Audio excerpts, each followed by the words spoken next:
Hit Radio, l'essentiel de l'actualité. Justice Totoun. Votre fidélité nous honore, mesdames et messieurs. Bienvenue à ce flash d'information sur Hit Radio. Joseph Lay, le ministre camerounais de la fonction publique et de la réforme administrative, vient de prendre une décision inhabituelle.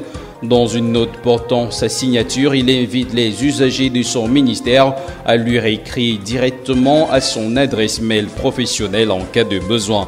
Sa démarche, qui s'inscrit dans une logique de proximité, vise à prêter une meilleure écoute aux préoccupations des usagers qui ne devraient plus forcément avoir à se déplacer pour le suivi de leur dossier. Ainsi, au lieu de se déplacer et de dépenser en argent, les usagers résidant hors de Yaoundé pourront suivre l'évolution du traitement de leur dossier auprès des délégations régionales. Nous y reviendrons dans notre bulletin d'information. En économie, la masse salariale dédiée aux seuls fonctionnaires et agents de l'État au Cameroun est passée en l'espace d'une dizaine d'années du simple au triple. C'est ce que révèle Cyril Edou Aolo, directeur général du budget. Il déclare que le montant a été de 393 milliards de francs CFA en 2006 et a fléché à 945 milliards de francs CFA dans le cadre du budget 2017. Les effectifs de la fonction publique sont passés de 163 000 agents en 2006 à environ 322 000 en 2017. Cela est dû au recrutement enregistré pendant la période concernée. L'enveloppe prévue par l'État du Cameroun au cours de l'exercice 2018 est d'une valeur de 1185,5 milliards de francs CFA pour le personnel, c'est-à-dire 1024 milliards de francs CFA pour les salaires des fonctionnaires et 161,5 milliards de francs CFA pour les pensions.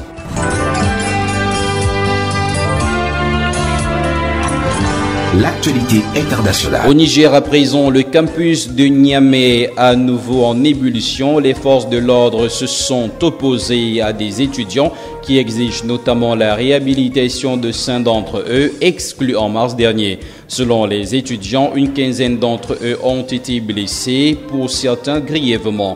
Le gouvernement a décidé de fermer le campus, mais les cours sont toujours assurés et le restaurant universitaire reste ouvert.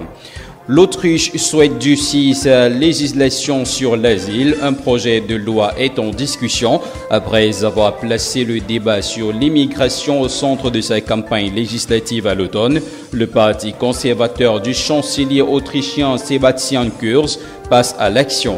Son gouvernement propose un net durcissement de la loi sur l'immigration avec des mesures concrètes qui risquent d'impacter la vie des demandeurs d'asile en Autriche. Si ce projet de loi est voté, les autorités autrichiennes auront le droit de saisir des sommes d'argent liquide pouvant aller jusqu'à 840 € afin de rembourser les coûts de la procédure d'asile. Selon le ministre de l'Intérieur, les sommes saisies varieront en fonction des ressources des migrants. Hit Radio, une info d'avance.